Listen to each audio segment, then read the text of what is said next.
through truss. Uh, Element steel shapes they are used as a diagonal member, vertical member, and here you can see that some members they are built up. Their lacing is used to join two lighter member to make a larger member. Okay, next is we will discuss different terminologies related with truss. So number one is the pitch. So pitch of roof truss is defined as maximum rise. Maximum rise means maximum height. Maximum rise of top chord is reference to bottom. Bottom chord is called the rise. So maximum height rise of top chord of the truss h if it is divided by the length of truss. Length is the total length, or you can simply say span. Span is the distance between supports. Then this is referred as pitch of truss, so which is maybe regarded as L. So we can say that a pitch of a truss is equal to height divided by length of truss. So we have to see as per truss configuration given over here. So here rise is this one h, that is the distance from this support to the topmost point and divided by total length. So if you want to determine this angle, then you have to take the tangent inverse of half of the pitch, because half of the pitch will be height divided by half of the length. So in pitch, we have to divide the total height of the truss with total length.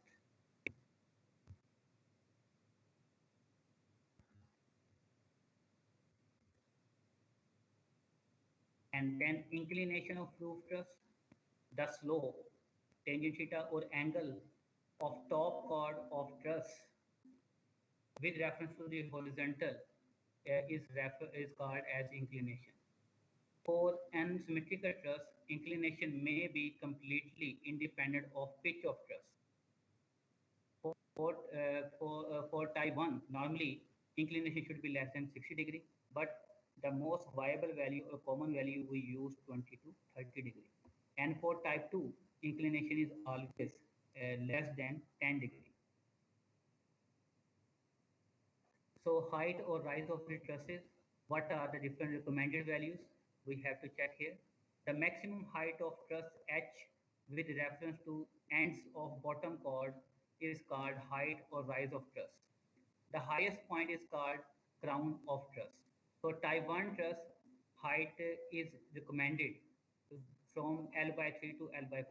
So whatever is the span, so the height should not be less than L by 3 or more than L by 5.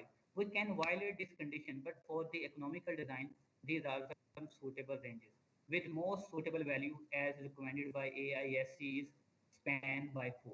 It means that if the length of a truss should be 4 meter, then height of the truss should be 1 meter. And for type 2, normally their height is lesser. So in this case, AISC recommend that height of the truss should be ranging between length by 8 to length by 12. Okay, sorry, I have to take a call. I will be.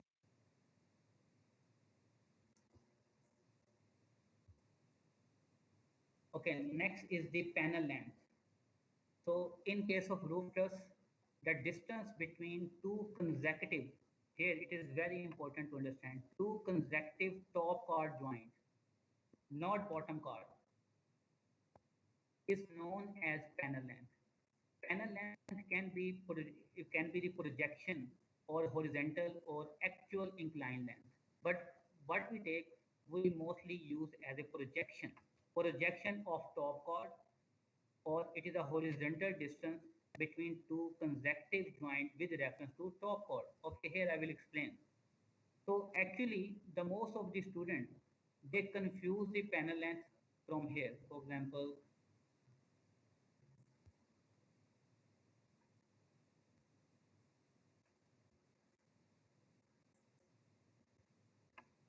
so if I want to modify this line,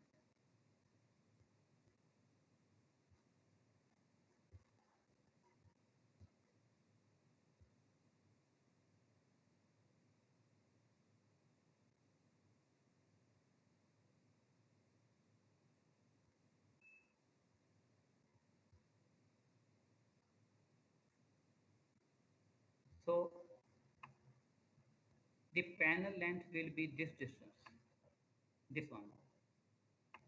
So you can say that that is the horizontal projection of two consecutive top chord. For example, we are having one joint and a second joint at top chord. So the projection of this top chord joint is equal to panel length. Or you can say that horizontal distance between two joints with reference to top chord. So most of the students, they mistake this panel length, the distance from here to here. So they are considering that the panel length is a distance between the joint with reference to bottom chord. So that is wrong. We always take the panel length, the distance between two joints, horizontal distance between two joints with reference to top chord. So this will be our panel length.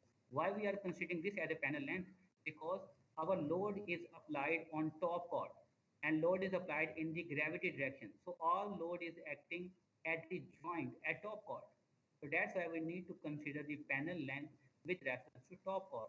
Again, that is the horizontal projection of two consecutive joints, or you can say that that is the horizontal distance between two consecutive top chord joints. So the panel length will be this one as I have indicated. So this truss is having four panels. This is panel 1. This is, you can say that panel 2. This may be smaller. Panel length may or may not be same. This might be the third panel and this might be fourth panel. Fourth panel. So with reference to bottom chord, we are having only 1, 2 and 3 panels. But actually this truss is having 4 panels. So panel length is horizontal distance between two consecutive top chord joints, or this is the horizontal projection of top chord member. So this is the one member. What is its horizontal projection? Means its horizontal component, that will be panel length. So again, I am reiterating, in case of roof truss, the distance between two consecutive top chord joint in horizontal direction, please also add this word, is called as a panel length. And panel length can be the projection, projected horizontal or actual inclined length. So, but we always consider projection. So what should be the panel length recommended value if we want to design? So at the planning stage, we have to decide how many panels a truss should have. And then accordingly, we decide the various members. So panel length for type 1 truss should be ranging from 1 to 3 meters. It means that panel length should not be less than 1 or more than 3. But we can violate in some cases. But if we are keeping the value within this range, then we will have economical design and our load distribution will be more efficient. So appropriate value should be around 1.8. And similarly, panel length for type 2. In type 2 trusses, actually these are used for hot environment or our rolling area or plain area where the snow load is very less, or these type of trusses are subjected to lesser load. So we can increase the panel length from 3 to 4 meters. So we can select any value for type 2. But for type 1, this value should be ranging 1 to 3. Okay, next is the purlin. Purlin, these are small beams that run perpendicular to trusses and rest at panel point of trusses. I will come back to this slide again, but let me explain this from here. So, for example, we are having two trusses. One truss is here and another truss is on the other side. This is a truss roofing system. So what we do, we are using a beam. For example, this beam, which is running in transversal direction or perpendicular to truss. So this is the beam which is resting at one joint or panel point to the panel point of other truss. So this particular beam, it is called purlin. So this is also beam, but depending upon the function of this beam, we have given a particular name purlin. It means that if you will hear the word purlin, purlin means that that is a particular beam which is connecting the two panel point of trusses. So for example, if we are having two trusses, one truss is on the one side of the building and other truss is on the other side, then A purlin is placed or it is connecting the one panel point of truss to the panel point of other truss. So which is in perpendicular direction. So these are purlins. So what is the other function?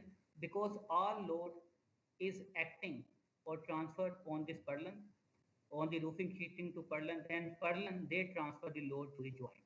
So it means that this truss, the purlin are placed above the panel point. So all load is acting on purlin and purlin behave as a beam, and reaction of this purlin is acting as a point load at the joint. So that's why you know that when we analyze the truss, we only consider point load acting on joint or panel point. Why? Because in our construction, we are making the assembly in such a way that load only transfer to panel point. It means that none part of this top chord member is in contact with roofing system. So roofing system or the roof sheets, they are connected with the purlin. They are not connected with trusses. So only the purlin, they are connected with trusses at panel point or at joint. So again, purlin are small beam that run perpendicular to trusses. If trusses are in horizontal, so they are perpendicular trusses and rest at panel point. Panel point means at joint of trusses. The purlin provide lateral bracing to top chord and carry the load of roofing. This is the function of purlin, and carry the load of roof, transferring it to panel point or joint of trusses. So actually these purlin, they also serve as bracing. How they are serve as a bracing? Because this truss is connected with the purlin. So this truss cannot move in this transverse direction, or it will not fall here because this point is tied. So you can say that this truss is braced to move in this perpendicular direction. So it will not fall because it is connected with the purlin at panel point, and other is also connected with the panel point of other truss at the top chord. I will show you the arrangement in the next picture also.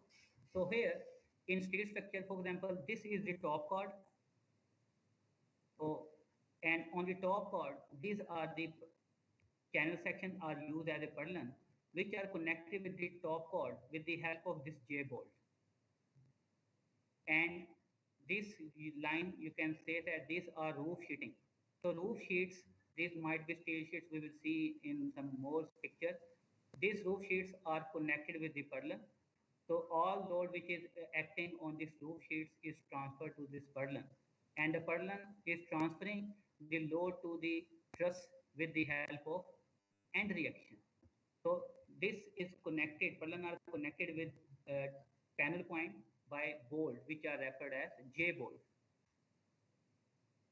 So span of these beams or purlin is equal to center spacing of truss. So whatever is the spacing of truss, the length of the purlin will be same, just like here. So if this is a one truss, this is another truss. So the spacing of truss is equal to length of this purlin.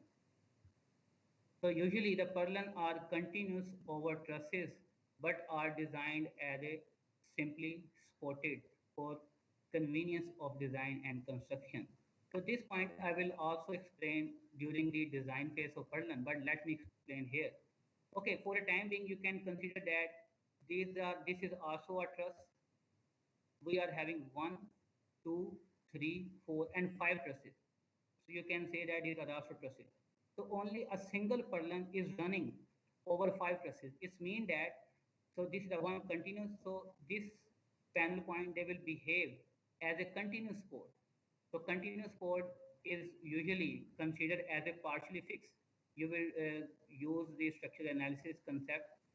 So, but what we will do, we assume that this chord is not continuous.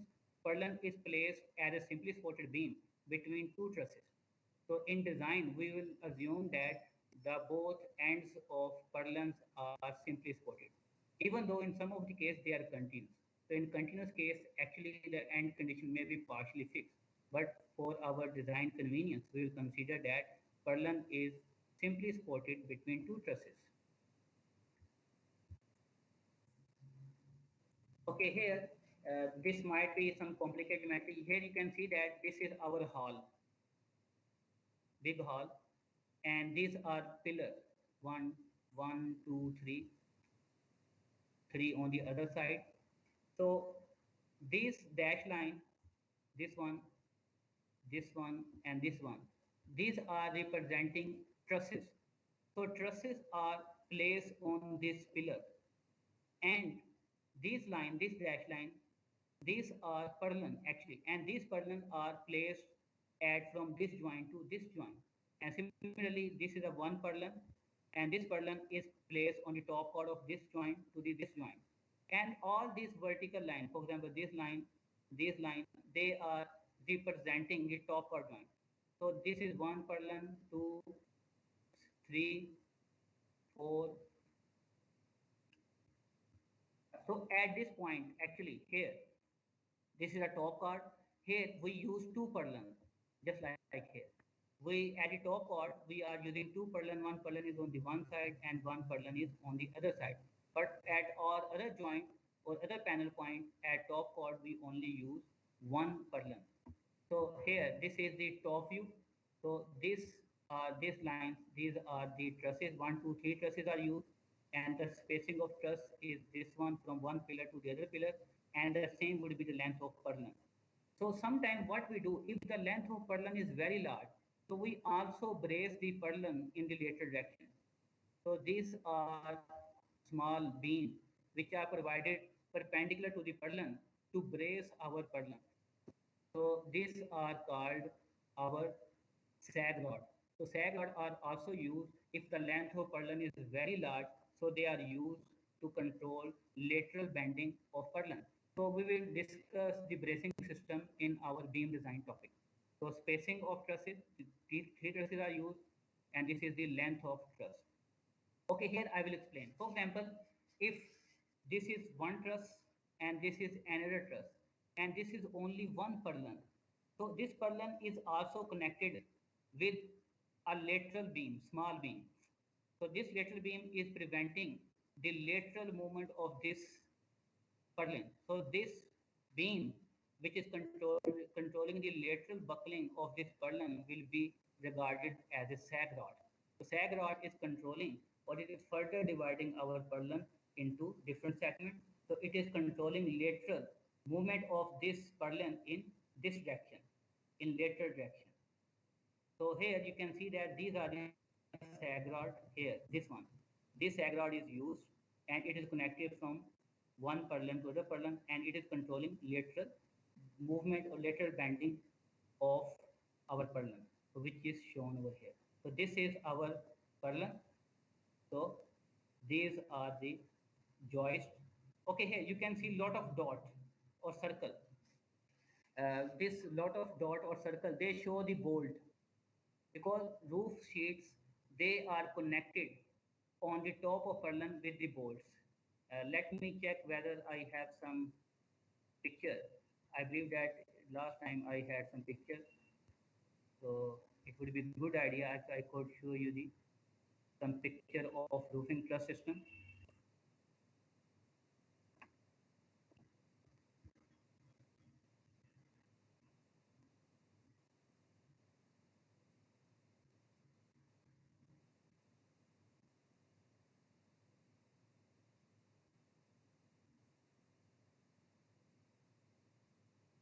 Not here, but I know I am having, because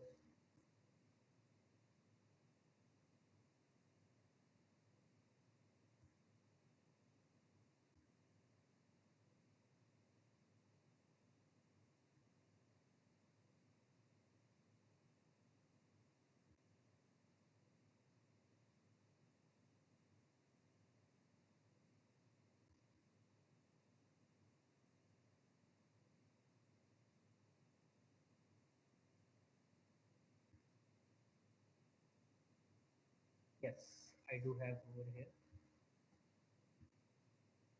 Okay, see here, you can see these are the roof sheets which are connected with the purlin. So these are connected with this bolt. You can see a lot of bolts are here. 1, 2, 3, 4, 5, 6, 7, 8. So all these roof sheets, they are connected with the help of bolts with the purlin. They are not attached with the trusses. So all load is acting on this roof sheet, and from this roof sheets load is transferred to purlin, and from the purlin load is transferred to the panel point with the help of end reaction. So here you can see that lot of bolts which are connecting roof sheets with purlin. So that's why in this schematic diagram that you have seen over here, so this small circle, they represent bolts, or that might be J bolts or other bolts which are connecting roof sheets with purlin. So here we are having, okay, see, these are the J bolts. From top we can see which are gripping the channel and also connecting the roof sheets with this. And this is the crown at the top. It is used to prevent water to percolate inside.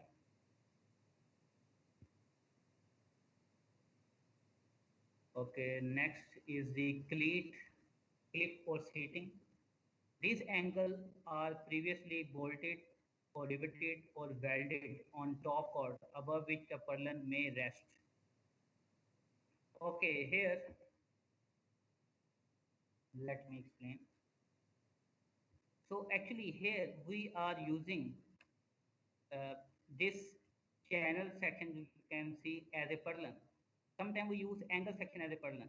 Just to support this channel so that it cannot move, we weld a small piece of the angle section that you can see over here, this one.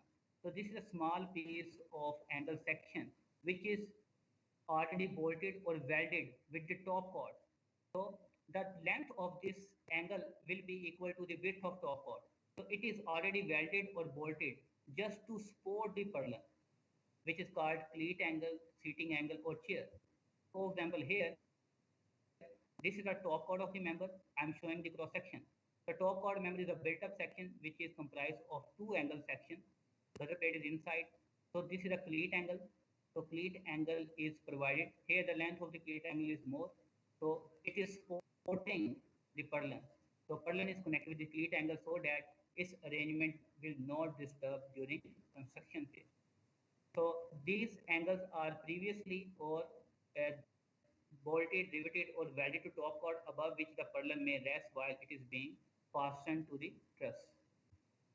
Sag rod I have already explained. When channels are used for purlin, it is good design practice to use sag rod to take the tangential component of roofing load. These are placed either at midway or at one third point. If we are using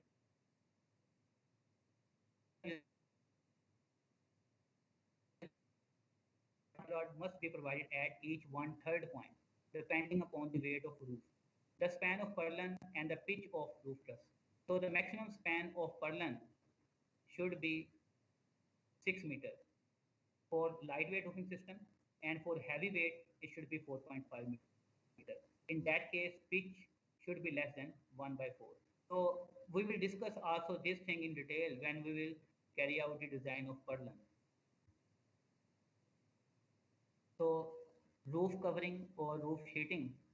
So let me actually add the pictures here. So roof sheeting, they are corrugated sheets and you have already seen over here.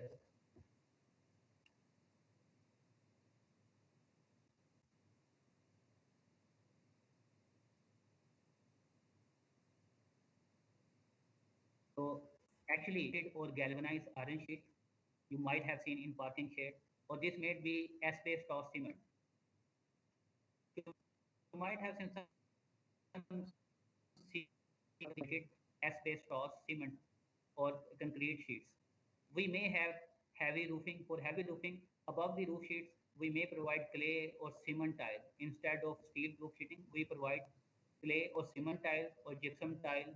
Gypsum tiles are similar to false ceiling or slate tiles or other types so that we want to give the concrete like texture. So we have to consider the weight accordingly depending upon our requirement.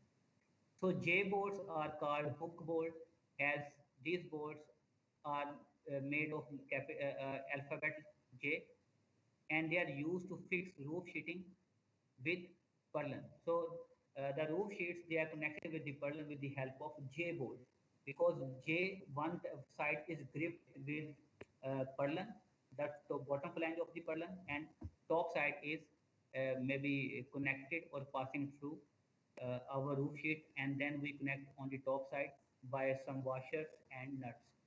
If the end of truss lower end along with its support is called eave. So ends of the trusses, they are called eave. Maybe there might be some picture I will show you. Gutter or channel is provided at the eave level to collect rainwater, which is called as a eave gutter. So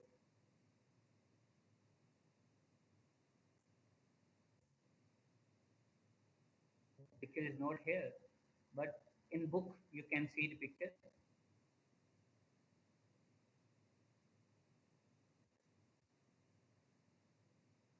Anyhow, from the book, if you are consulting the book, you will be understanding.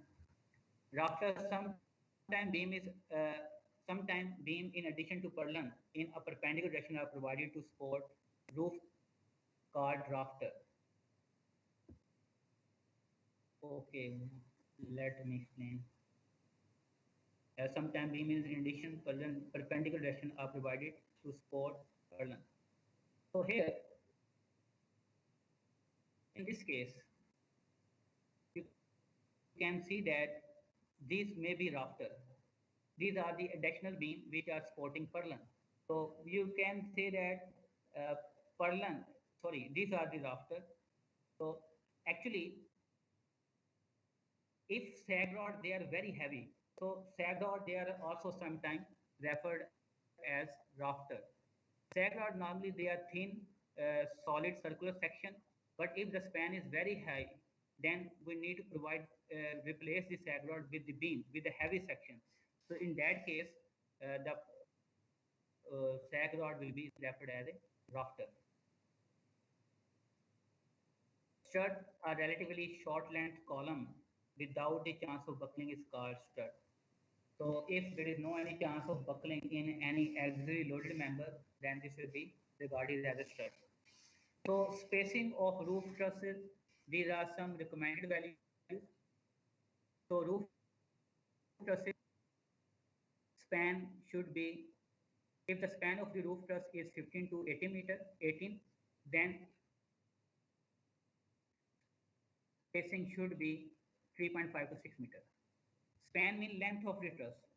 If the span is between 27 to 30 meter, in that case, we may select the spacing between 4.5 to 7.3, depending upon our requirement or clearance required between pillars. For large spacing of truss, purlin may be themselves to provide in form of trusses. So what he says is that here, actually, if the spacing is very large, in that case, we need very heavy beam as a purlin. So in that case, we may use a truss also, maybe type 1 truss as a purlin. Type 1 truss means that rectangular one. We may use this type of truss as a purlin, or this type of trusses where the inclination may be equal to 0. We may use any truss because we want to increase the height of the truss to increase the moment of inertia with minimum weight. So purlin may be replaced with the flat top chord roof truss if the length is very large.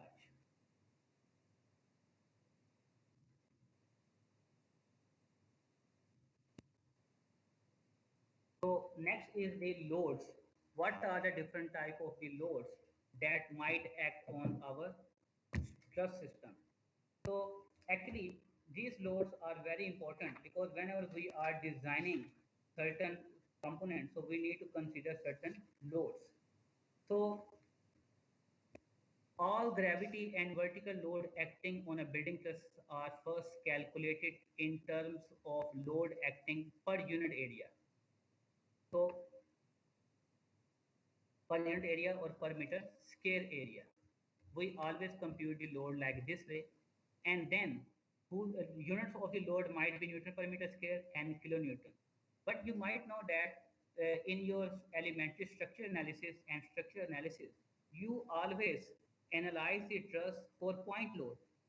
Actually, all load which are acting on the roofing system, so roof is the surface, aerial surface, so they are acting a load on per unit area. But we need to learn that how we are converting this load to the purlin, and then from purlin, this load will be converted or transferred as a point load at panel point or at a joint, because we need to convert all these surface load into point load so that we can compute maximum internal force in each member of truss. Maximum internal force means we want to compute what is the maximum tension and compression is being produced in the truss member due to the applied load. So here our main target is that how we can determine a total point load or a resultant point load which is being acting at a panel point or at a joint. So all gravity and vertical load acting on a trusses are acting load acting per unit area which might have unit Newton per meter square and kilonewton per meter square. The wind load are calculated per square meter. So how we will do, we will inshallah discuss it today. But let me discuss what are the different loads which are acting on truss. Number one is the dead load. Dead loads are the self weight of different component of the structure itself. Its magnitude and the point of application does not appreciably change with time. They might change, but not appreciable. So you can say that these are the load where the magnitude, their sense and application point will not change. That are dead load. Dead load on truss will comprise of load of roof covering. So we have to see what are the different dead load. So that will be the load of roof covering, maybe roof sheets, perpendicularly running beams. Perpendicular running beam is that will be load of the purlins, sag rod, and connection. Because all these are the load which are transferred on roof. So please, again, I'm explaining. Our roof is only in contact with purlin. None part of other roofing system is in contact.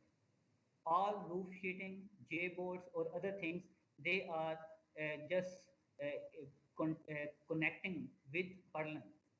So only the end points of purlin, they are in contact with top chord, so they are transferring the load. So other bracing system, if they are the dead load.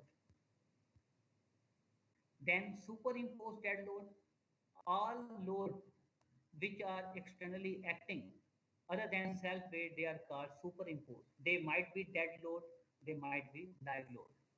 So if we have installed a water tank on the roofing system which is permanently there, so that is superimposed dead load. So if any person is sitting on the standing on the roof, our roofing system, that will be live load.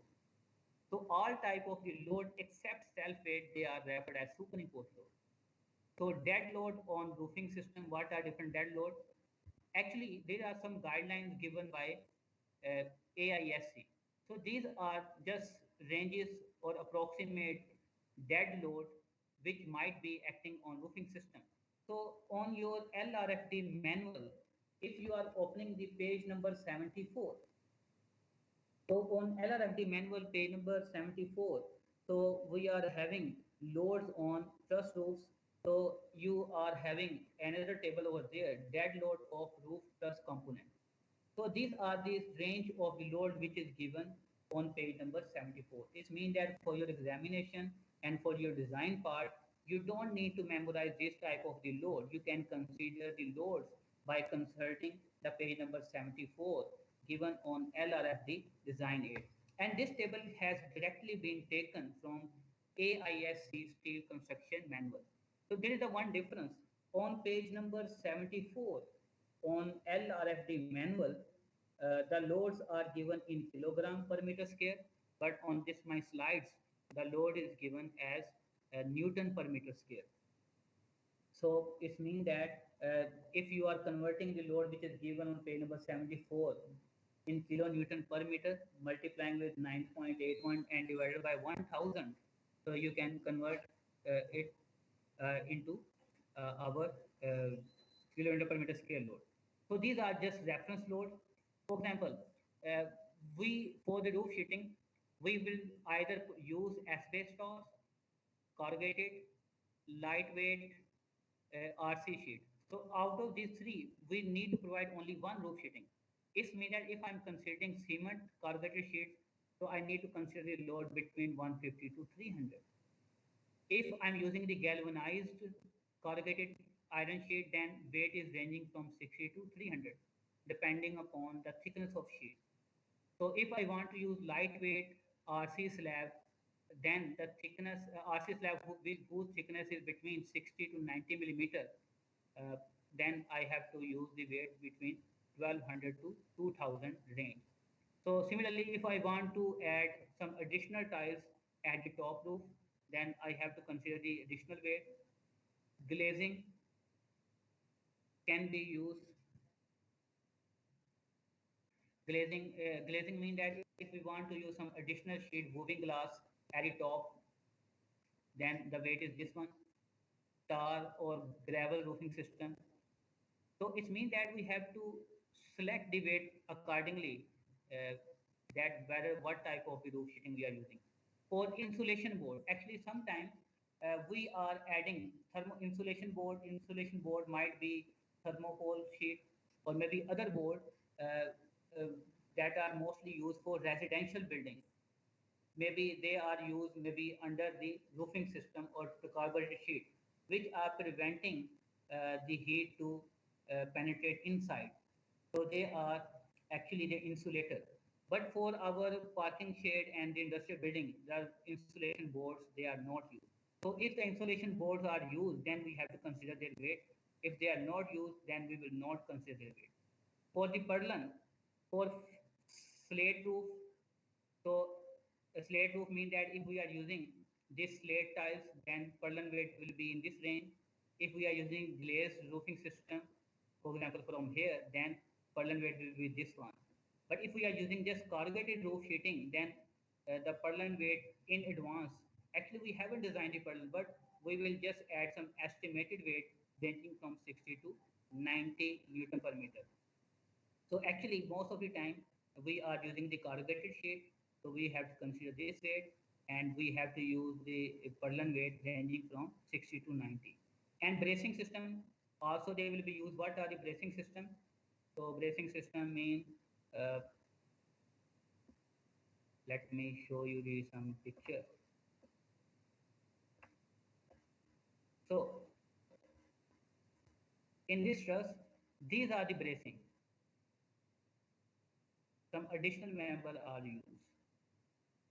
Maybe in diagonal direction, you can see that on the top part, this is the purlin. You can say that this is the purlin which is placed between two panel points, and cross bracing sometimes they are also used in diagonal direction at the top point. So just to provide extra rigidity. So if they are used, we have to consider their weight. Miscellaneous. Miscellaneous means that actually miscellaneous include bolts, washers, and other connecting small members that also the cleat angle. So their weight might be 50 to 70. And self weight of the truss actually that might be ranging from 100 to 250. Actually, we can consider the self weight in advance. After designing, we will compute actual weight and then we compare it. Rather, we are having another formula which is called Thayer formula. Okay, gentlemen, at the moment, I would like to take a break and I will start my lecture. So after the break, I need, so before the break, I will stop recording. So actually, I need maybe around 20 minutes break because I need to break. So I will resume the lecture time is 1:51. So the lecture will resume around at 2:20 p.m. or 2:15. So please be here. So inshallah, I will also take your question after the break as well. Formula which is mentioned on page number 75. It means that if you multiply this length maybe in the whole formula with uh, 1000 and divided by multiply 9.81 divided by 1000, so you can convert into kilonewton per meter square. So in this formula, W is the weight of truss in Newton per meter square. So sorry, I mistake by written. I have written as a kilonewton. So this is the weight in Newton per meter square. It means that if you divide the whole formula by 9.81, so you will exactly have the same formula which is given on page number 75. So both are the same formula. So one formula is giving the weight in cell weight in kilogram per meter square, and this formula is providing the uh, weight in Newton per meter square. So this is a distributed weight, estimated weight that we are getting. So this formula is referred as Thayer formula.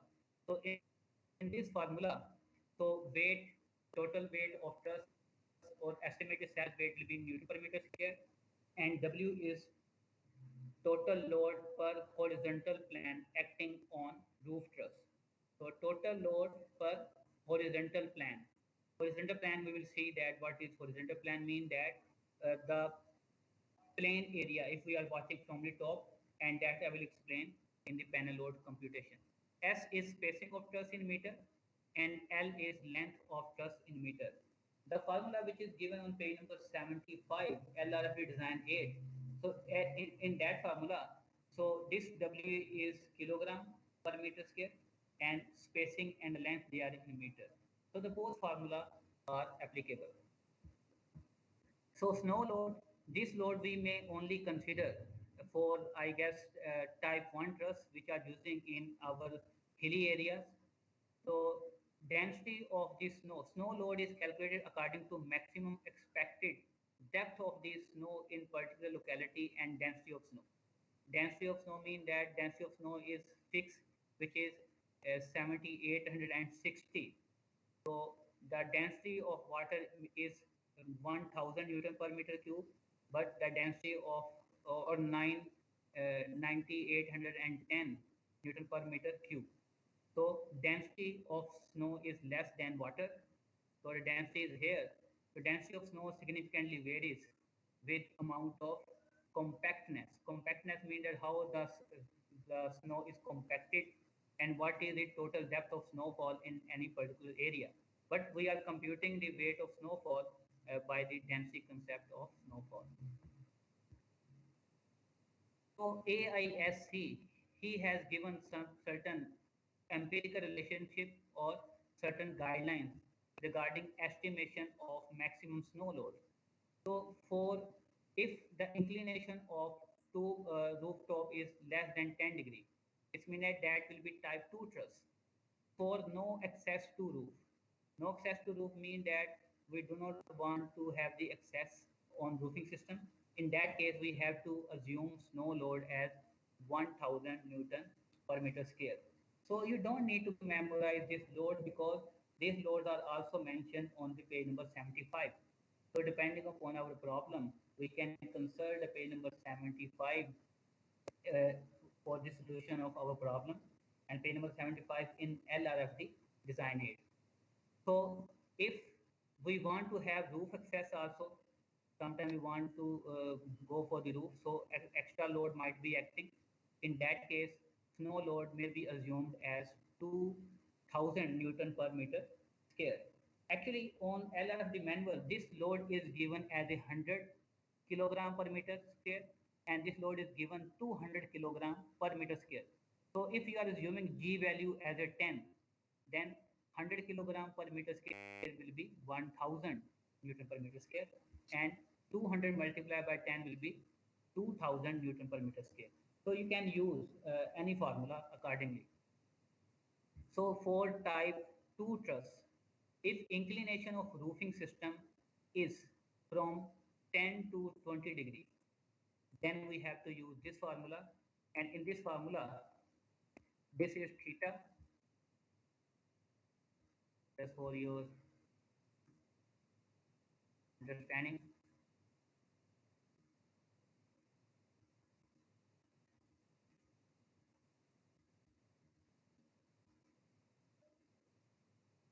So we can compute the weight from this formula. So you can say that that will be,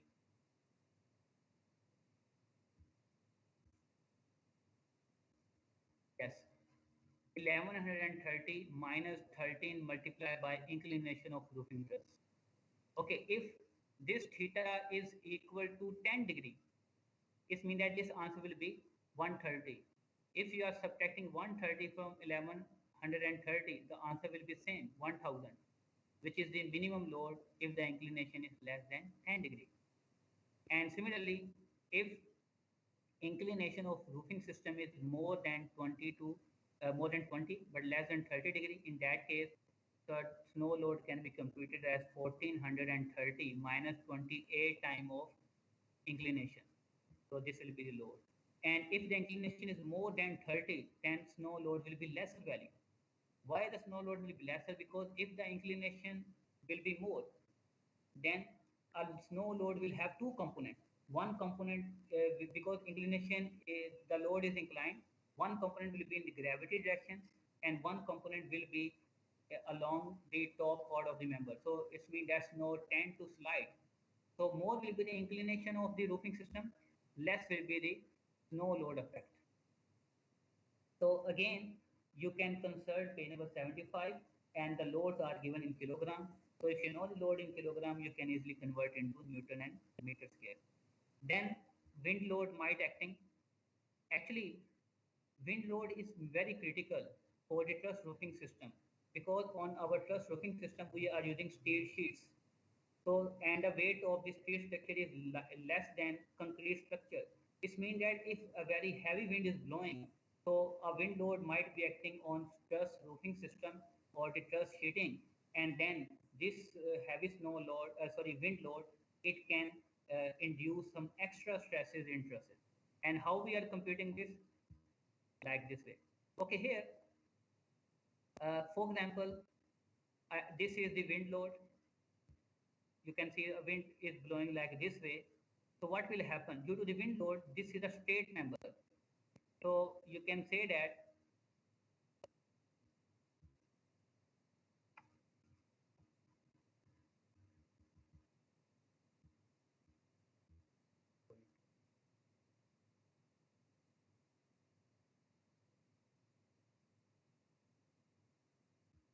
so here, when the wind is blowing, for example, from the top, so this member, it tend to bend inside.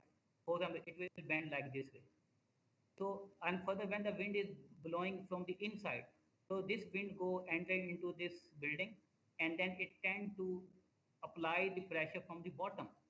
When it will apply the pressure from the bottom, so this member tend to bend on the outward side. It means that this wind load will produce the tension in this member. Due to the gravity, member might be in compression, but if the wind load is blowing in the lateral direction, or you can say that the wind load might be acting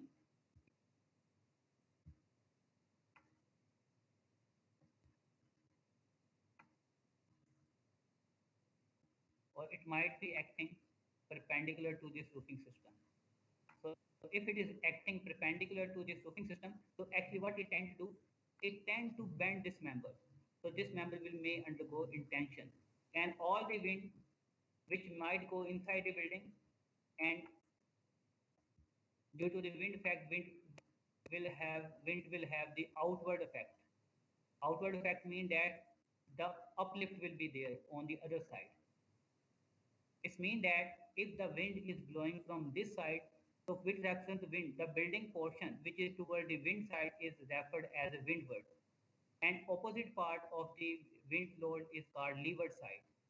So when a wind load is acting, so due to the wind load, so a normal gravity load is acting on the windward side, but the leeward side, the opposite side of the wind, it is subjected to upward force, which is called uplifting. So this member will tend to uplift. And in the same case, wind might be blowing from the other side. If wind is blowing from this side, so normal gravity wind tend to compress the member to downward side, and uplift will be on the other side, on the leeward side. So depending upon these cases, we have to assume the loads.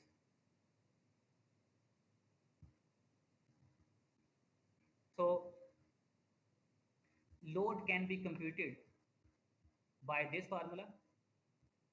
So this formula is suggested by AISC. So design wind pressure is the function of many coefficients CE, CQ, QS and IW, which is the importance factor. We will discuss all these components one by one, where CE is the exposure factor.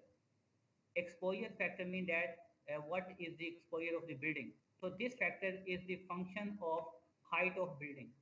Height of building means that if our building height is less than 10 meter, then exposure coefficient it will be 1.25. If the building height is more than 10 meter but less than 30 meters, in that case CE value will be 1.45. And if the building height is more than 30, then CE component will be more. Because if we are building height is increasing, so wind is blowing at high velocity at high altitude. So actually in our Pakistan or in our most of the areas, so building height never go beyond 30 meter. 30 meter means around maybe uh, 33 feet, which is three-story building. So in that case, our exposure coefficient will be 1.25. So this coefficient we will use in for the design of truss roofing system in Pakistan. We can use. Next is CQ value. Okay, CQ value I will discuss later, but then is the QS. QS is the stagnant. It is stagnant pressure at standard height of 10 meter. What is stagnant pressure? That is the maximum velocity or maximum wind pressure that prevail for the most of the time at 10 meter height. For example, around the year, the wind blow in different velocity. For example, maybe in a thunderstorm or in windstorm, a maximum wind pressure which may prevail for the more than 30 minutes or maybe 1 hour, that value is referred as QS. Stagnant pressure at standard height. Stagnant means which is prevailing for a certain period of time or which is having certain probability of occurrence in 1 year or maybe 30 years or 50 years. So this how we can compute stagnant pressure. A formula is suggested. So at 10 meter height, so stagnant pressure, whose units are Newton per meter square, that can be computed by this formula, which is 0.047 into V square. So in this formula, if we know the wind velocity must be in kilometer per hour. If we are substituting over here, then we can compute the QS value or stagnant earth pressure. So stagnant earth pressure is the function of velocity of air or wind at 10 meter height. So for our rural areas, so maximum wind velocity we are considering 145 kilometer per hour. That is very heavy wind velocity. So normally often we are having maybe small thunderstorm or the maybe windstorm. So in that case, the maximum velocity is 145 is recommended for our plain areas. So actually, and importance, this is the IW is the importance factor. For our ordinary building, this factor will be 1. If we are want to design a truss roofing system for hospital building and for any institutional building or school building, we can use this importance factor maybe 1.25, 1.5, or maybe 2. This means that we want to increase the load because this building is more important. So any collapse or the failure may cause any collateral damage. So if in the previous formula, in this formula, if we are substituting the CE value 1.25 and IW value 1 and QS value 0.047 multiplied by and V velocity we are using as a sorry.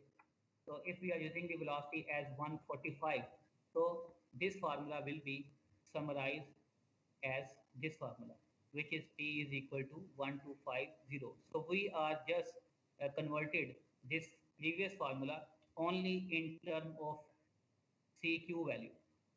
So CQ is only unknown and CE QS and IW we have converted into a constant value, which is 1250. So if we know this coefficient, so then we can compute the total wind pressure which is acting at any roofing truss system. Okay, what is CQ value? CQ is the pressure coefficient. What is pressure coefficient? These coefficients, these are defined by or specified by AISC, American Institute of Steel Construction. So, which are also given on page number 76. Page number 76 on LRFD design aid. It means that you just must know the procedure. You don't need to memorize the values. So this wind pressure coefficient for the windward side mean that for the truss component or the truss side which is on the wind side, they are different, and they are different for leeward side. So for the windward side, if theta is equal to more than 0 and less than 9.5, it means that type 1 type 2 truss, uh, type 2, then in that case CQ value is 0.7. 0.7 outward. Outward means negative. Negative mean that there will be uplift. If the roof inclination will be less, then there will be uplift on the windward side, so CQ value will be negative. Why it will be negative? Because we want to convert the gravity load into outward load. So I will explain when we are computing panel load. So similarly, if roofing system or the angle is more than 9.5 but less than 37, then we are having more CQ value for windward side. We have two value, we have to use one value 0.9 for outward negative and inward means positive. So here I let me modify it in this case just for your clarity later on. So I can say that we have to use two value. Maybe if we are having in this range, let it will be CQ1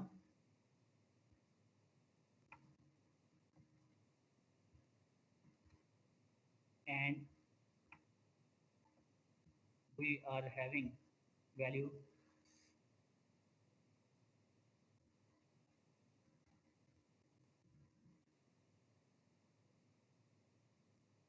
CQ2.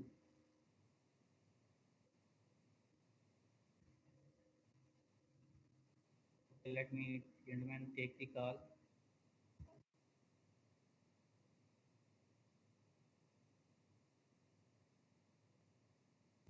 Okay, so this value will, we have to use two value. It means that we have to use two load, one wind load with CQ1 value, one other load with CQ2 value. One will be negative coefficient and one will be positive coefficient. And we will have to check that which case is giving the maximum wind load. We will see when we are computing the panel load. And fourth case is if the angle is more than 37 degree but less than 45, then we have to use CQ value 0.4.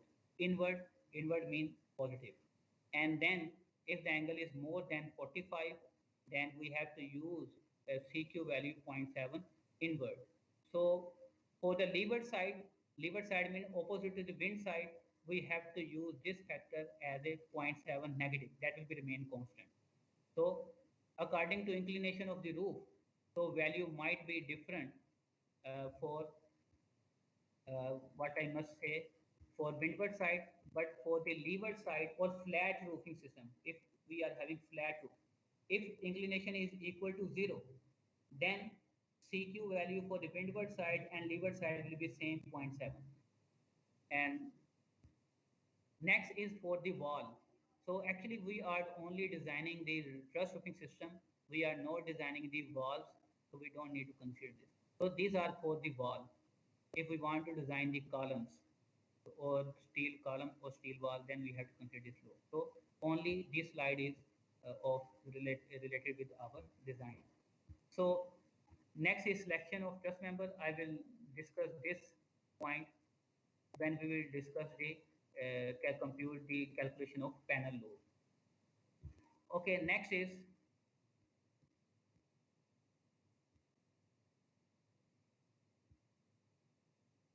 panel load. How to compute panel load? Panel load means the load which is acting at the panel point. Actually, in the previous slide, I have explained you that we have estimated all dead load, snow load, wind load, and other live load. And all these live load, they are acting, these are the area load or load acting per unit surface area or horizontal area with reference to top chord. Okay, next target is that if we are having these loads, then how we can convert these loads to the panel load. Panel load means joint load. So, or we want to convert the distributed pressure or distributed load to the concentrated force or point load. So, how we can do it? If we are multiplying the pressure or distributed load with the area over which it is acting, then we will have point load. So concentrated load applied at interior panel point, interior or maybe exterior of the roof truss in equilibrium is called panel load. So this is the load which is acting at interior panel point. If we know the panel load which is acting on the interior panel point, then we can simply convert into exterior panel point load. How we can convert it, I will explain it. So it is calculated by multiplying roof load. Roof load means total roof load. Total roof load may be including dead load of all the components, snow load and wind load. Load per unit area by the multiplying with horizontal area of roof, contributing load to interior panel. Point interior panel point of truss as described. So, gentlemen, please mute your mics if you will have questions. So I will take your question at the end. So it means that the truss is analyzed for a unit gravity load. I will explain to you later this. Unit gravity load of wind load on the left side of the truss and unit weight on this side. So let me explain this later. I will just simply come here how to compute this panel load. So panel load is represented by our letter P. So load intensity over horizontal plane area is W. So So actually what we need to do, if we are having the load which is acting on the roof truss system as a area load, so we need to multiply with this spacing and with the panel length. So in this way, we can compute the load. Okay. So let me describe from here this diagram. So on this diagram, so just understand that we are having this truss. And on this truss, the purlin are placed at top chord or at panel point. So purlin are placed on the both sides. At top chord, we have to use two purlin. One purlin with reference to the one side and one purlin on the other side. Because roof sheets will be used, will be connected on the purlin on the one side and also it will be placed on the purlin on the other side. Then we have to place the crown. Just like in this diagram, I have shown you already. So which figure?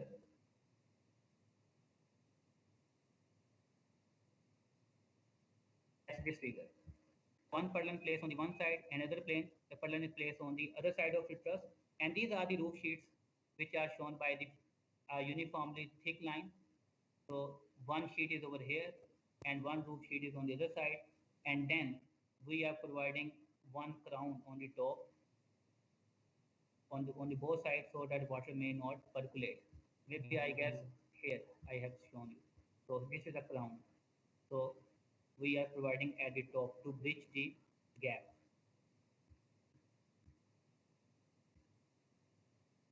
Okay, here actually what is the panel? So load is acting in the gravity direction.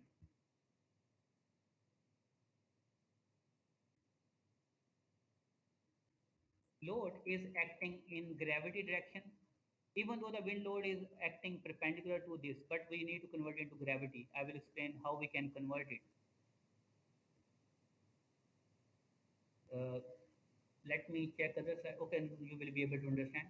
So panel, what is the panel length? Panel length is the distance, horizontal distance with reference to top chord.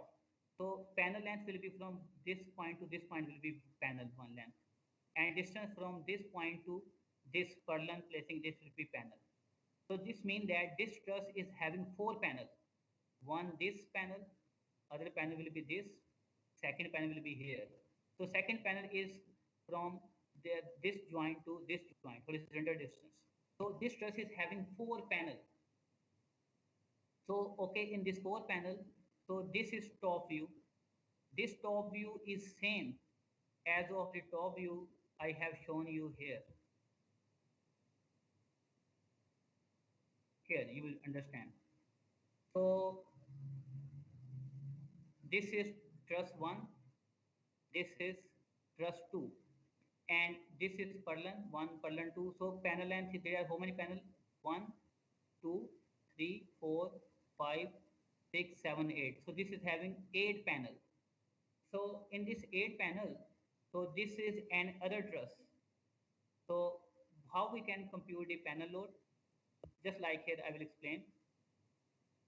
If you are assuming that this is also a truss, then if I am dividing this gap, this is the gap between, this is the one truss, this is another truss, and this is the length of the purlin. So if I divide this gap into four parts, so 1/4 part is transferring, quarter load will coming on this joint. So total load which is acting on this area, not inclined area, horizontal area. So this load is being divided into four parts, and each quarter load is going to this point. So at this joint, we are having four areas. Four areas. So it means that quarter area from this gap, this panel, quarter area from this portion, and quarter area from this portion, and from this portion, they are transferring the load to this panel point or at this joint. Okay, what should be the height and width of that area? I would like to explain from here. Okay, you may consider that this is truss 1, this is truss 2, and this is another exterior truss. So I have shown the elevation of the truss, and this is the plan view. So distance from here to here is equal to spacing of truss, spacing from here to here, which is also equal to length of purlin. And distance from here to here is equal to what I must say, panel length, which is referred as P. So it means that if I am dividing this whole portion into four parts, so it means that 1/4 portion load will come over here, quarter portion of this will transfer the load on this panel point, this point, quarter portion of this area will transfer the load over here, and quarter portion of this area will transfer the load over here. And then accordingly, this quarter portion load will come over here. So what will be the height of this quarter portion or length? So this will be half of this spacing. It means that the length of this quarter portion is equal to S by 2. Similarly, so width of this quarter portion will be half of this panel length, because this width is equal to P panel length. So half panel load is coming onto this joint. So since we are having quarter portion on the other side, so this area, the load acting over this area is being transferred to this panel. So it means that total width of the area which is contributing the load to this panel point will be P by 2 plus P by 2. Why? Because P by 2 is the width of the quarter portion on the one side, and P by 2 is the length of the half panel length or the quarter portion on the other side. Similarly, this length of this quarter portion will be S by 2 on the one side, and other side will also be S by 2, because half load is going to the other side. So if I want to consider this complete rectangular, So the total length of the rectangle will be equal to S, and total width of this panel will be equal to P. So it means that this is the area, load acting over this area is being transferred to this joint. If we know the load whose units are Newton per meter square or kilogram per meter square, if we are multiplying this area, then we can convert this load into the point load. So here, area contributing load at one interior panel. So I am computing for interior. Interior mean that inner truss. This is exterior. So in this case, what will be the panel load? So panel load will be, you can say, computed by this. So here, load intensity over horizontal plane. This is a total load, and this total load may be the dead load, live load, or maybe wind load. And if we are multiplying with the tributary areas portion, the area which is transferring the load to the panel point, which is equal to panel length multiplied by that.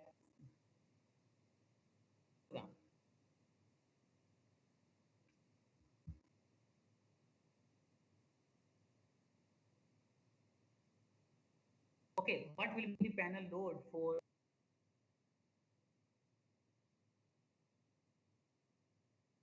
Let me see if I can copy.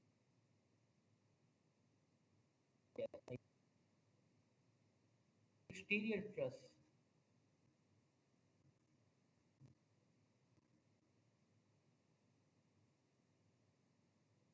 The exterior is on the other side.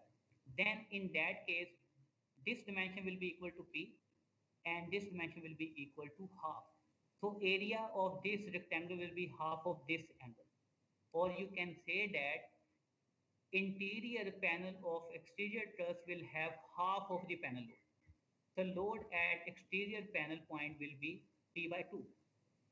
So load on interior panel point of interior truss will be equal to P by 2. And similarly, if I would like to explain another case,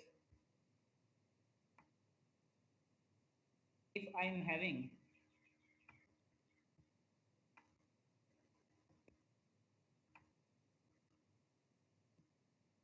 yes, here. This is the exterior panel point of interior truss. So no truss on the other side. Total length will be equal to S by 2, S by 2 from the one side, S by 2 from the other side, but width will be P by 2. Again, this area is half of this area. So interior panel of exterior truss will have half of the panel load. Similarly, exterior panel of interior truss will also have half of panel load. But if I am having exterior truss and exterior joint, so it means that load is only coming from the 1/4 portion, 1/4 this one, whose length is equal to P by 2 and height is also S by 2. So the area is 1 by 4. So the load on the exterior panel of exterior truss will be equal to P by 4. It means that you just need to compute the P load. Accordingly, you can convert this load into P by 2 or P by 4, depending upon the location of our exterior, what I must say, exterior or interior joint. So let me re-explain over here. I had one truss.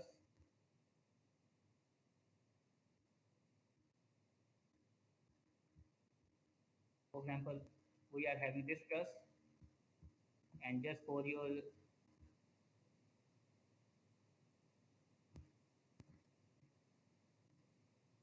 let me delete this thing so that I may explain in proper way.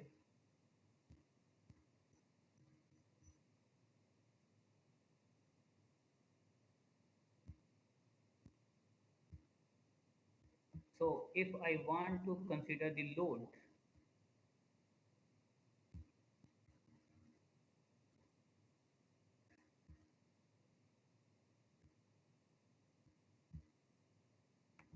so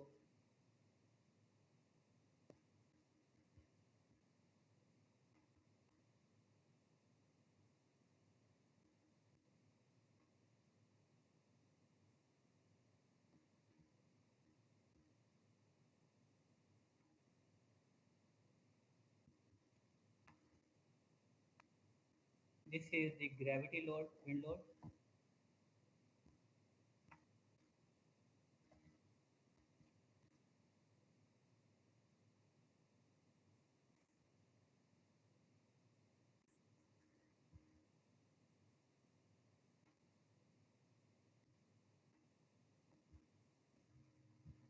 This is interior truss.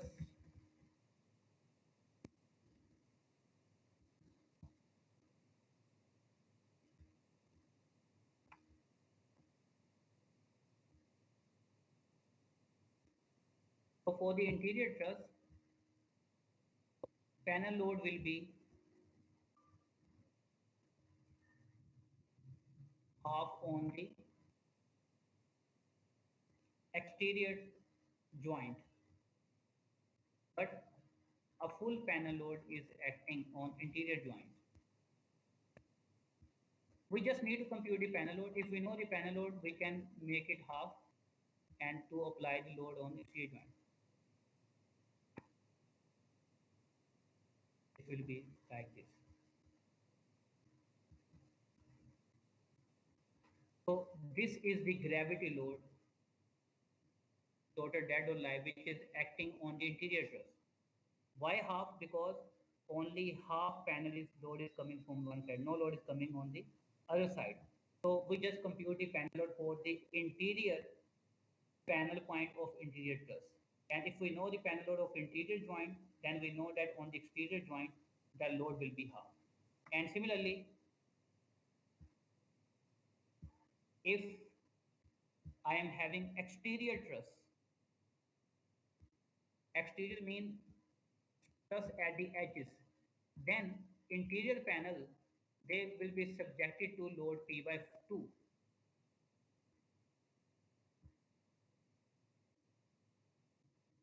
And corners, they will be subjected to P by 4. Just we need to compute this load, and I have already explained how, because this quarter point, exterior truss and exterior joint only subjected to, or only quarter area is transferring the load. Interior panel of exterior truss, only half of the area is transferring the load. And so the interior truss and interior joint load is coming from all four sides. So these are the loads that we need to consider. So this is one truss, this is another truss. So here you can consider it accordingly. So if I could show this area over here, may I show? No, no, let me, difficult, no problem. So this is the computation flow. So S is the panel length and S is spacing. Again, what is the panel length? It is the horizontal distance with reference to top chord between two consecutive top chords. Okay, next is we are having an example problem. So in this example problem, we need to compute the panel load. And this example problem is also solved in your book. So I will just explain and you need to consult. Next time at the start of the lecture, I will assign you one truss and I will give you the load. So in that case, you need to compute the load accordingly, panel load. So what is the problem? Find panel loads for the given data. What is the data? Top chord angle is given 30 degree. Dead load of roofing system are provided 160 Newton per meter square. Insulation load is 50. Self weight is 100. Self weight of the purlin is provided, and self weight of bracing system is considered as a 30 Newton per meter square. And miscellaneous load, maybe all bolts, washers, and other connecting parts, they are considered lump sum as a 50 Newton per meter square. What is given? We are given the panel length. So panel length is given 2.5 meter and the length of the truss is 20 meter. So for example, total length is 20 meter and the panel length is 2.5. 20 divided by 2.5, it means that total truss is having total 8 panels. and spacing of truss is provided 5.5 meter. So here you can consider we are given the data from here. So panel length is given 2.5, spacing of truss is given, and also we know the total length of truss. And we are also given the estimated dead load. So how to solve? Total dead load is summation. If we are summing up all these load, 160 plus 50 plus 100, 30 and 50, that will be our total dead load, which is 390 Newton per meter square. And then we have to consider snow load. So snow load, actually you need to consult LRFD manual, page number 75. So snow load with reference to angle. If reference one is LRFD design aid, when I am speaking the reference one means LRFD design aid. So you can see that if the angle is more than 30 degree on the page number 75, then snow load is 60 kilogram per meter square. If I'm considering G value as 10, so that load will be 600 Newton per meter square. So based upon inclination of roofing system, I also know snow load. So snow load is also the dead load or superimposed load, you can say. Okay, next is that what is the total gravity load? Total gravity load is equal to dead load plus snow load, and total load or superimposed load is equal to 990 Newton per meter square. Then we have to compute the or estimate the self weight of the truss, because self weight is also a significant load. So for this purpose, we will consult Thayer formula. So in Thayer formula, which is given on the page number 75, which is in kilogram per meter square, you can also convert this formula into Newton per meter square. So total load divided by spacing multiplied by 0.37 into spacing, length multiplied by this plus 1.7. So we are having estimated self weight. So self weight is 122. So it means that this load is almost 30% of total dead load, which is very heavy. So it means that self weight of the truss is important. So we need to compute by Thayer formula. So total dead load will be dead. Snow load is not dead load, it's a live load, because snow load we might have only in winter season but not in summer. So total dead load is 390 plus 122. So total dead load is 512. Okay, now we want to compute the CQ value or wind load. So just like on this page, I told you that we might have two coefficients, just like in the previous slide, because in the panel load computation, we need to consider all snow load, wind load, and dead and live load.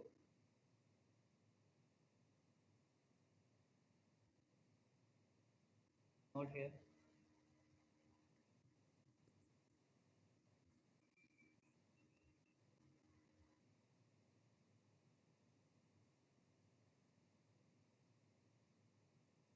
Yes, here. So leeward side coefficient is constant, CQ is 0.7, which is outward be negative. Why it will be outward, I have already explained. Because if the wind is blowing from the windward side, so there will be uplift on the leeward side. Because when wind try to compress this member tend to move upward. So leeward wind pressure will be 120, 1250. What is 1250? Because we have already simplified this formula. Because we have used CE value 1.25 and IW value 1 and QS value we have computed by considering the wind velocity 145. So this formula actually we are considering. So this formula I have written over here. So if we know the CQ value, we can compute the wind pressure on leeward side and wind pressure on leeward side.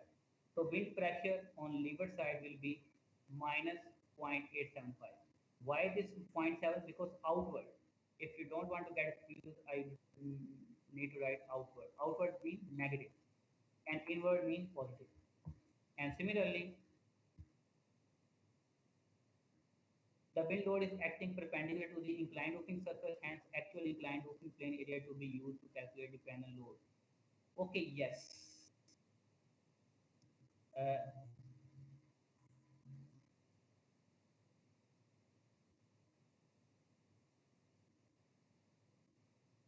here I was.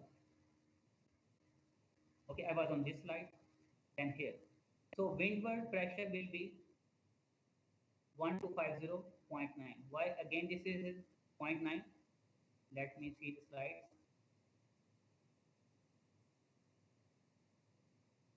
The next slide. Yes. Angle is more than, angle is 30. So for 30, he has used inward zero point 0.3. And he also supposed to use outward zero point 0.9. So maybe we are need to consider both. So yes, he is considering both. He is considering two wind load.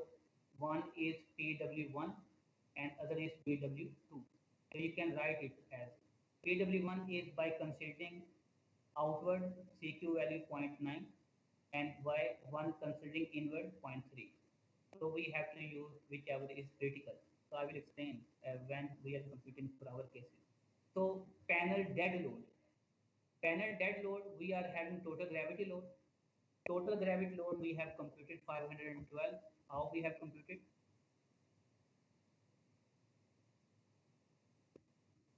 Here, 512 total. Total gravity load. Total gravity load minus snow load. We are not considering snow load. In Thal formula, we have used total applied gravity load. So we need to compute dead load separately and live load separately. Why? Because at the end, we need to convert the load into factored load. Because factor of safety is different for dead load and factor of safety is different for live load. So at this point, we need to keep the dead load separately and live load separately and wind load also separately. Because for the wind load, we are having different factor of safety. So dead load is 390 plus 122 and live load is 600, which is snow load. So panel dead load is equal to dead load multiplied by panel length multiplied by spacing. Just I have explained. 512 units are Newton per meter square. Units of this is meter. This is also meter. So divided by 1000 to convert into kilonewton. So we will have the answer in kilonewton. That is a concentrated force. Similarly, we need to compute the live load, panel load. Live panel load will be no load multiplied by panel area. Panel area is 2.5 multiplied by spacing. Okay, next is actually this is for the gravity.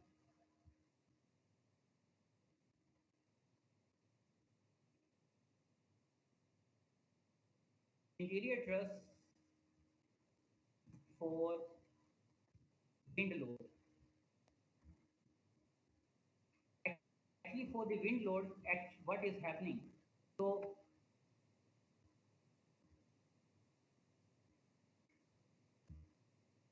wind is only blowing on the one side.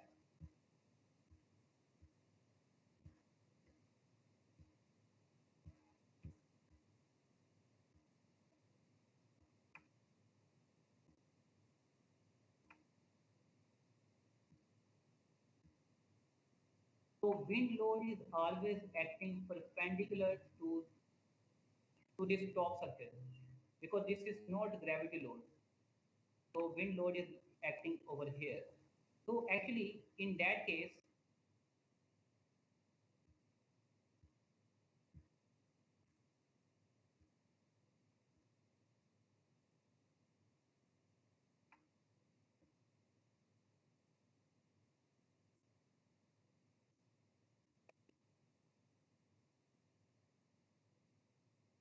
we need to consider the inclined area.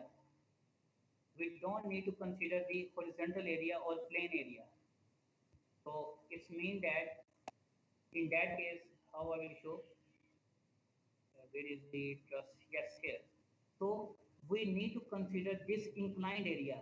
Gravity load is acting uh, on this horizontal area, so we need to consider horizontal area. But for the gravity load, if we want to consider this area of this surface, so for this inclined area, length is same equal to spacing, but we need to consider this inclined length.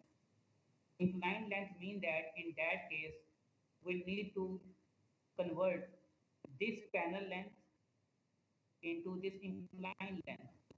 If we know this angle is the theta, and if we know this panel length,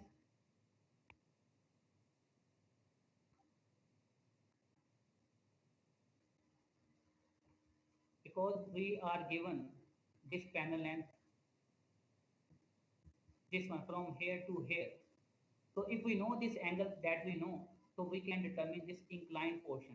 The inclined portion will be equal to, because this cos theta will be equal to this panel divided by this hypotenuse. So it means that this hypotenuse dimension will be equal to panel length divided by cos theta. So in the wind load computation, because wind load is acting perpendicular to the surface, so we need to consider inclined area.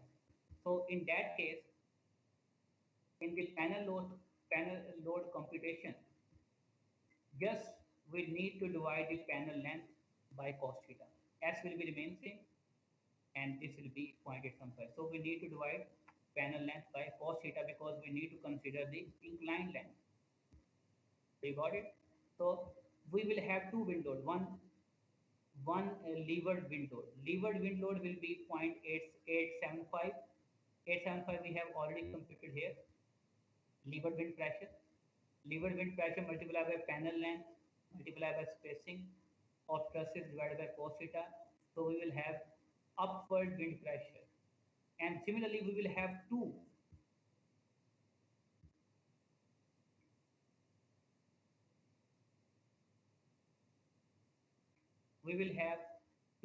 windward load. Let me write one windward 1 and other will be PW22 because we are having two coefficients if the angle is less than 30.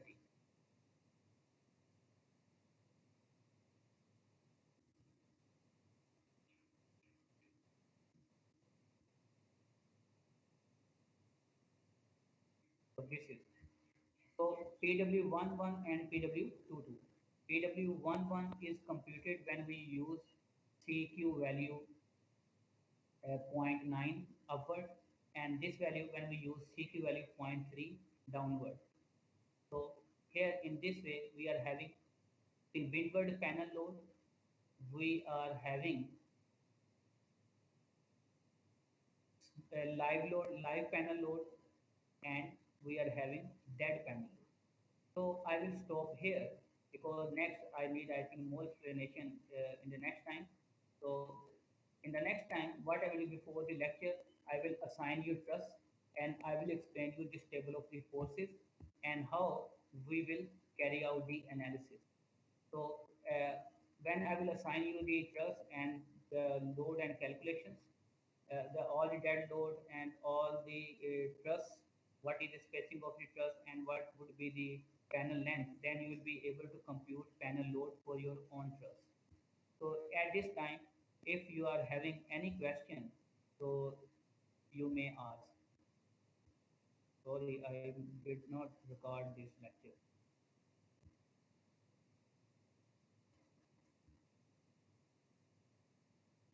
So anybody if having question, please use the raise hand option.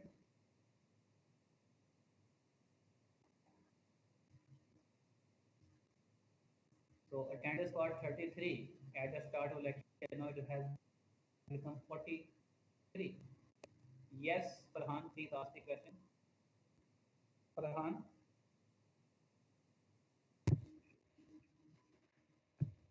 Sir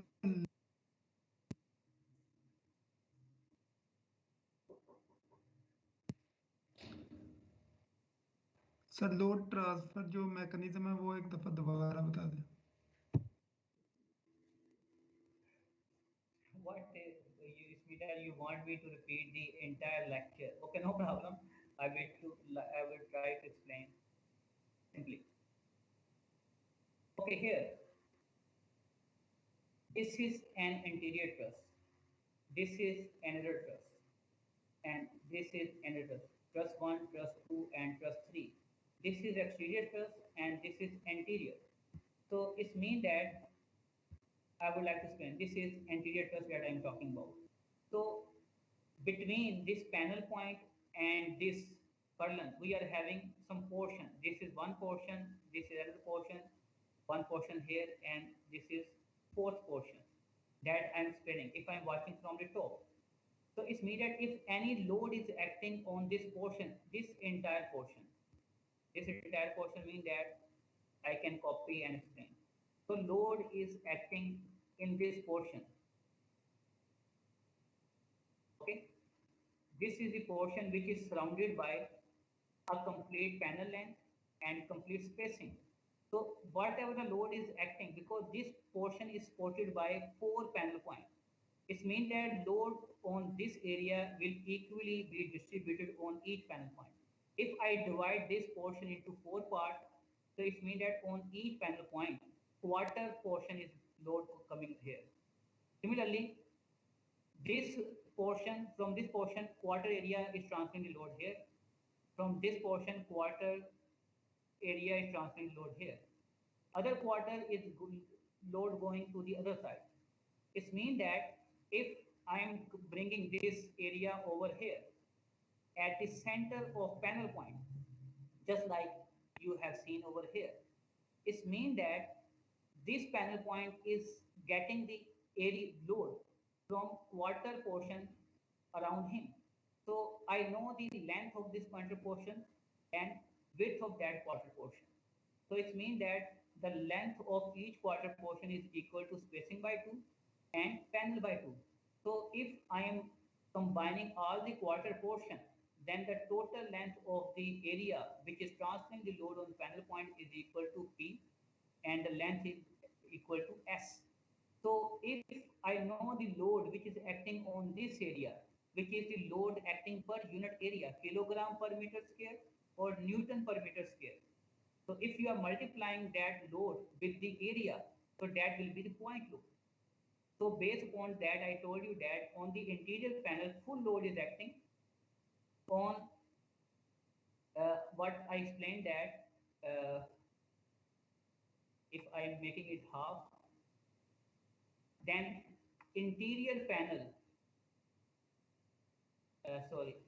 exterior joint of interior truss, it is having half load. Why? Because this joint is only surrounded by 2 portions, 2 areas, whose quarter portion are transferring the load on this joint. So for this rectangular, length is width is equal to P by 2 and height is equal to S, or in other words, area, this area is half of this area.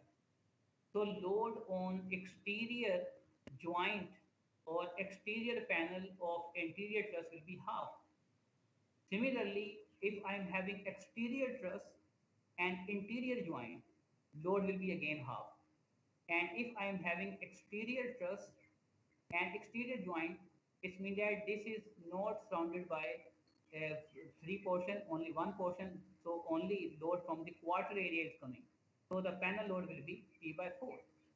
And for the wind load, I have to consider, do not need to consider this horizontal area, rather inclined area. So inclined area, you can say that that would be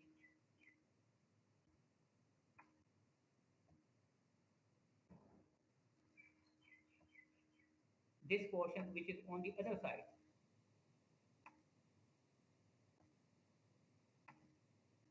So this much.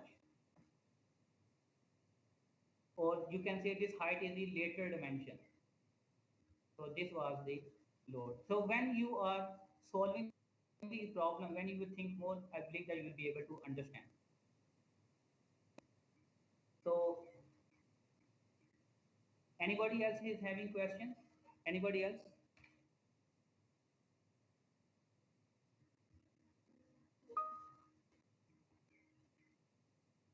So gentlemen, if you are not having any question at the moment, so maybe I would like to conclude. So I got some queries in my chat box, so I will respond by evening. So I believe that you have all your books and LFD designed with you. So next time when I will assign you truss and the loading, you will start computing panel load calculation for yourself. So till next lecture. So Allah Hafiz. So inshallah, we'll see you next time.